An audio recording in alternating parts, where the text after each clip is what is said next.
Welcome to குட்டி சுட்டீஸ். Hello குட்டீஸ், இன்னைக்கு நம்ம பார்க்க போற கதை மரியாதை ராமனும் ஏழை பாட்டியும். மரியாதை ராமனுக்கு வெளியூர் போக வேண்டிய அவசியம் வந்தது. அதனால ஒரு காட்டுப்பாதை வழியா வெளியூருக்கு நடந்து போயிட்டு இருந்தாரு. அப்படி போகும்போது தூரத்துல ஒரு குடிசை இருக்கிறத பார்த்தாரு. ரொம்ப தூரம் நடந்து வந்ததால மரியாதை ராமனுக்கு களைப்பா இருந்தது. கொஞ்ச நேரம் அந்த குடிசை கிட்ட ஓய்வெடுத்துட்டு அதுக்கு பிறகு பயணத்தை தொடரலான்னு நினைச்சாரு. குடிசையை நோக்கி நடந்து போன மரியாதை ராமன் அங்க ஒரு பாட்டி அழுதுட்டு இருந்தத பார்த்தாரு. அந்த பாட்டி கிட்ட காரணத்தை கேட்டாரு. பாட்டி, என்ன ஆச்சு? எதுக்காக இப்படி அழுதுட்டு இருக்கிறீங்க? என்ன பிரச்சனைன்னு என்கிட்ட சொல்லுங்க. நான் என்னால ஆன உதவிய உங்களுக்கு பண்றேன்.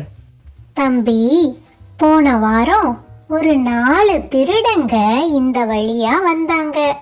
அவங்க கொள்ளையடிச்ச நகைகள், பணம் எல்லாத்தையும் ஒரு பானையில போட்டு என்கிட்ட கொடுத்தாங்க.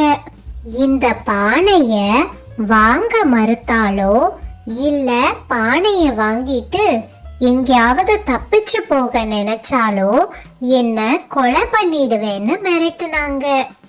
அது மட்டும் இல்லாம அவங்க 4 பேரும் சேர்ந்து வந்து எப்ப கேக்குறாங்களோ அப்பதான் அந்த பானைய திருப்பி தரணும்னு அதுவரைய பத்திரமா இந்த குடிசையில ஒளிச்சு வச்சிருக்கணும்னு கேட்டுக்கிட்டாங்க. நானும் அவங்களோட மிரட்டலுக்கு பயந்து இந்த பானைய வாங்கி பத்திரமா வச்சிருந்தேன்.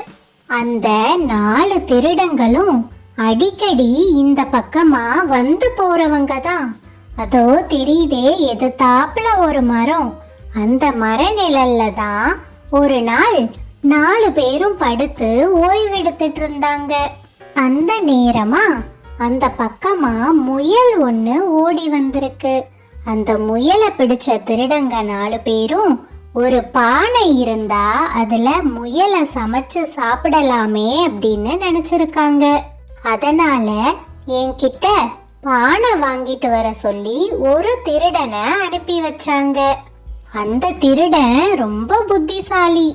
முயல் சமைக்க பானை வேணும்னு கேட்காம நகையும் பணமும் இருந்த பானைய வாங்கிட்டு வர சொன்னாங்கன்னு என்கிட்ட சொன்னான்.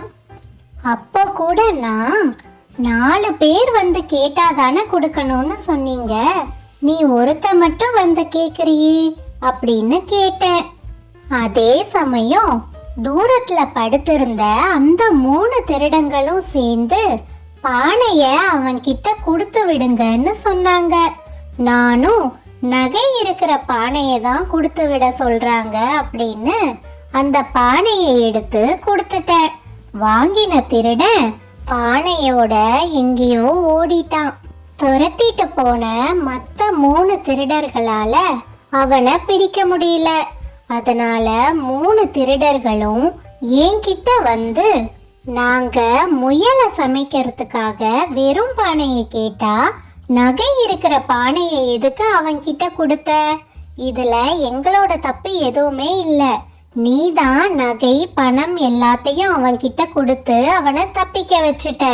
அதனால அந்த பானையில இருந்த நகைக்கும் பணத்துக்கும் ஈடான பொருளை நான் தான் அவங்களுக்கு தரணும்னு சொல்லி மிரட்டிட்டு போனாங்க.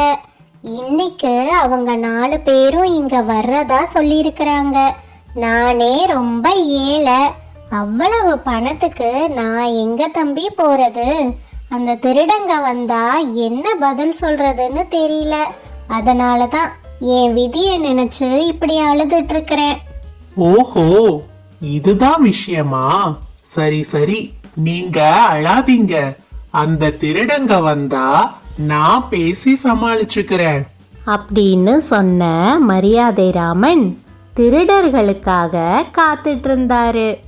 பாட்டி சொன்ன மாதிரியே கொஞ்ச நேரத்துல 3 திருடர்களும் குடிசைய நோக்கி வந்தாங்க. என்ன பாட்டி, சொன்னதெல்லாம் மறந்து போச்சா? ஒண்ணு எங்க நகை பணம் இருக்கிற பானை வேணும், இல்லனா அதுக்கு ஈடான பணம் வேணும்னு கேட்டிருந்தமே. நீ என்னடான்னா வெறும் கையோட நின்னுட்டு இருக்கிற. சீக்கிரம் ஏதாவது ஒன்ன கொடு, நாங்க போனோம், எங்களுக்கு நிறைய வேலை இருக்கு. இதோ பாருங்க, பாட்டியை எதுக்காக மிரட்டுறீங்க? பணமும் நகையும் இருக்கிற பானை பாட்டி கிட்ட பத்திரமா இருக்கு. நீங்க எல்லாரும் என்ன சொன்னீங்க? 4 பேருமா சேர்ந்து வந்து கேக்கும் போதுதான் பானைய கொடுக்கணும்னு சொன்னீங்கல்ல. இப்போ 3 பேரு தான் வந்திருக்கிறீங்க. 4வதா இருக்கிற அந்த ஆளையும் சேர்த்து கூட்டிட்டு வாங்க. பணமும் நகையும் இருக்கிற பானைய பாட்டி உங்ககிட்ட கொடுப்பாங்க. என்னது, பணமும் நகையும் இருக்கிற பானை பாட்டி கிட்ட இருக்குதா? என்ன புதுசா கதை சொல்லிட்டு இருக்கிற? எங்க கூட இருந்தவங்கள்ல ஒருத்தன் அந்த பானைய பாட்டி கிட்ட வாங்கிட்டு ஓடினத எங்க கண்ணால நாங்களே பார்த்தோம், துரத்திட்டும் போனோம். ஆனா அவனை பிடிக்க முடியல. நீ என்னடான்னா பானை இங்கதான் இருக்குதுன்னு சொல்ற? யார ஏமாத்த பாக்குற? அதான் உங்களுக்கே உண்மை தெரியுதே. அப்புறம் இந்த பாட்டி கிட்ட போய் பணத்தையும் நகையையும் கொடுன்னு கேட்டா அவ்வளவு பணத்துக்கும் நகைக்கும் இந்த ஏழை பாட்டி எங்க போவாங்க? உங்களுக்கே மனசாட்சி இருக்குதா? இப்போ என்ன, உங்களுக்கு உங்க நகையும் பணமும் வேணும், அவ்வளவுதானே? திருடிட்டு போனானே அந்த 4வது ஆள், அவன் எங்க இருக்கிறான்னு எனக்கு நல்லாவே தெரியும். நான் நடந்து வர்ற வழியில ஒருத்தன் ஒரு பானையோட ஒரு இடத்துல தங்கி இருக்கிறத பார்த்தேன். நீங்க 3 பேரும் என் கூட கிளம்பி வாங்க, நான் அந்த ஆளை உங்களுக்கு பிடிச்சு கொடுக்கறேன் அப்படின்னு சொல்லிட்டு மரியாதை ராமன் அந்த 3 திருடர்களையும் ஊருக்குள்ள கூட்டிட்டு போய் ஒரு இடத்துல தங்க வச்சாரு. அந்த ஆளு ஊருக்குள்ள ஒரு வீட்ல தான் தங்கி இருக்கிறான். நீங்க 3 பேரும் இங்கேயே இருங்க. நீங்க என் கூட வந்தீங்கன்னா உங்களை அவன் பார்த்து வேற எங்கேயாவது தப்பிச்சு ஓடினாலும் ஓடிடுவான். நான் மட்டும் ஊருக்குள்ள போய் ஏதாவது பேசி நைஸா அவனை இந்த இடத்துக்கு கூட்டிட்டு வர்றேன். நீங்க உங்களுக்கு தேவையானத அந்த ஆள்கிட்ட இருந்து வாங்கிக்கோங்க. ஆனா அந்த பாட்டிய இனிமே எந்த தொந்தரவும் பண்ணக்கூடாது, சரியா?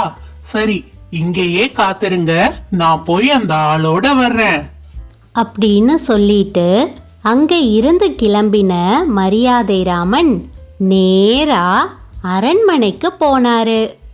நடந்த எல்லா விஷயத்தையும் ராஜா கிட்ட விளக்கமா எடுத்து சொல்லி அந்த திருடர்களை கைது செய்யறதுக்காக காவலர்களை கையோட கூட்டிட்டு போனாரு.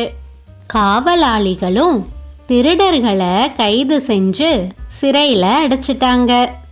பாத்தீங்களா குட்டீஸ், மரியாதை ராமனுடைய புத்திசாலித்தனத்தை?